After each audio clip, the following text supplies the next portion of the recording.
त्याचं प्रतिनिधित्व करते। आज जयप्रकाश नारायण यांच्या विचाराची आठवण होते आहे की विरोधी पक्षांनी आपला संकल्प जाहीर केला की आम्ही इंडियाच्या सोबत आहोत आणि भारतीय जनता पार्टी व त्यांचे सर्व मित्र हे भारत आणि हिंदुस्थानच्या सोबत आहेत। गरिबांच्या आयुष्यात आनंद निर्माण व्हावा, सुख समाधान, देश सुजलाम सुफलाम व्हावा, किसानों के सम्मान में, गरीबों के शान में भारतीय जनता पार्टी एनडीए मैदान में हा भाव आहे। आता एनडीएच्या विरुद्ध हे सर्व सत्तांध सत्तेचे लालसा असणारे पक्ष एकत्र येऊन इंडिया। संजय राऊत असं म्हणतात की ज्यांच्यावरती भ्रष्टाचाराचे आरोप केले तेच लोक आता त्यांच्या सोबत त्यांनी घेतलेले आहेत असं संजय राऊतांनी म्हटलं। जसं पहिल्यांदा कॅसेट आपण रिव्हर्स घेऊ शकत होतो, जरा राऊत साहेबांनी ज्या भाव भाषा केली ते रिव्हर्स घ्या।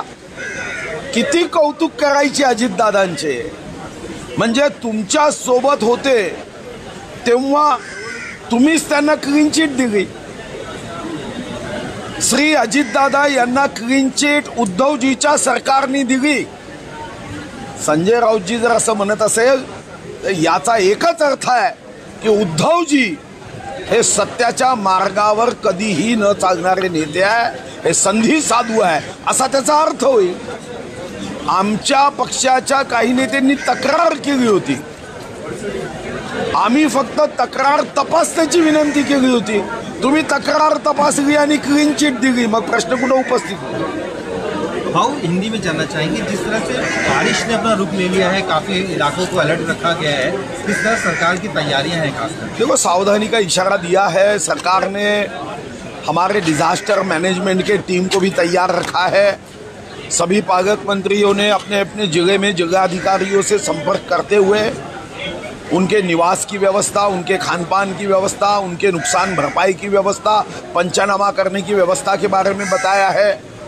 वहाँ पे लोगों को सावधान करते हुए, जहाँ पे नदियों के आसपास लोगों के घर है, जहाँ पे पानी जमा होता है, वो सभी लोगों को सावधान करते हुए सभी जगह पे 24/7 वहाँ पे लोगों को मदद करने के लिए हेल्पलाइन निर्माण की है।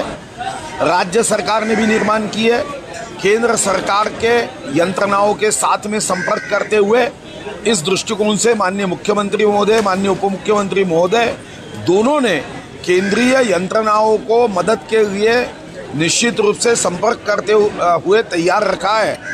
तो ये तो चिंता है, मगर इस चिंता में जिन लोगों को, हमारे भाइयों को तकलीफ होगी, उनके लिए सरकार पूरी शक्ति के साथ उनके साथ खड़ी रहेगी। खेत में पानी गया है, दोबारा पेरने की आवश्यकता है, वहाँ पे भी पंचनामे करने की आवश्यकता हमने व्यक्त करते हुए जिलाधिकारी तहसीलदारों को आदेश दिए। क्या सीएम से पालक मंत्रियों की बात हुई है? किस तरह के निर्देश दिए गए जिला कलेक्टर्स के? सभी को बताया गया। मंत्रिमंडल की बैठक में जब हमारी 16 तारीख को बैठक हुई, इस विषय में विस्तृत चर्चा की गई है। अब किसानों के साथ में सरकार और यहाँ पे फ्लड अफेक्टेड लोगों के साथ में हमने कैसे मदद को पहुँचाना है, इस विषय में पूरी विस्तृत चर्चा ये सह्याद्री पे जब हमारी 5:30 बजे कैबिनेट की बैठक हुई, विस्तृत चर्चा उसमें हुई है। कल बैठक हुई, उसे नाम दिया गया इंडिया, और वहीं पे एनडीए की बैठक हुई, उसे भारत, तो इंडिया बना भारत नजर आने लगा। देखो भाई साहब, मुझे स्वर्गीय जयप्रकाश नारायण जी के विचारों की याद आई। वो कहते थे नवनिर्माण क्रांति के समय कि हमारे देश में एक इंडिया है जो अमीरों का प्रतिनिधित्व करता है, भारत और हिंदुस्तान है जो गरीबों का, किसानों का, मध्यम वर्गीयों का, हमारे संस्कृति का, हमारे आध्यात्मिक विरासत का प्रतिनिधित्व करता है। इंडिया वर्सेस भारत हिंदुस्तान, यह हमेशा वो भाव व्यक्त करते थे।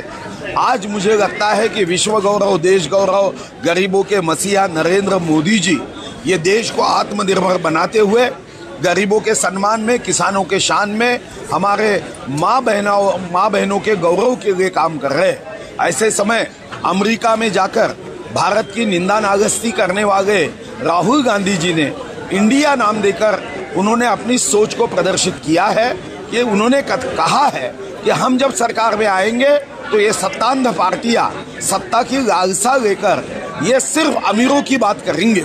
जयप्रकाश नारायण जी जिन्होंने अपने विचार भारत और हिंदुस्तान के लिए रखे हैं, वो विचारों पे चलने का इनका कोई लक्ष्य नहीं है, इनका उद्देश्य नहीं है। और इसलिए मुझे लगता है कि ये भारत हिंदुस्तान बनाम अमेरिका में जाके देश की निंदा करने वाले राहुल गांधी जी के इंडिया की लड़ाई ये शुरू होगी। इंडिया बनाम भारत हिंदुस्तान ये आने वाले चुनाव में दिखेगा। अपोजिशन इस बात का सवाल उठा रहा है कि महाराष्ट्र एक ऐसा राज्य बन गया है जहाँ पे सबसे ज़्यादा महिलाएं गायब हुई हैं, लापता है। इस पर सरकार की क्या भूमिका नजर है? देखो, अपोजिशन आंकड़ों के आधार पे तर्कसंगत बातें नहीं करती। 95% केसेस में वो जो अब लापता थे वो वापस आए हैं। कभी कभी इनके बारे में चिंता लगती है कि सत्ता के लिए महाराष्ट्र को बदनाम करने का ये काम करते हैं। आंकड़ों को, तथ्यों को बिना जानकर ऐसी अफवाहें उड़ाना ये विशेष रूप से कुछ नेताओं की आदत हुई है। और ये आदत ये महाराष्ट्र को बदनाम करने के लिए निश्चित रूप से इस बात को गंभीरता से इन नेताओं ने सोचना चाहिए। अगर नेता सोचना नहीं चाहते तो जनता ने ऐसे नेताओं के बारे में सोचना चाहिए।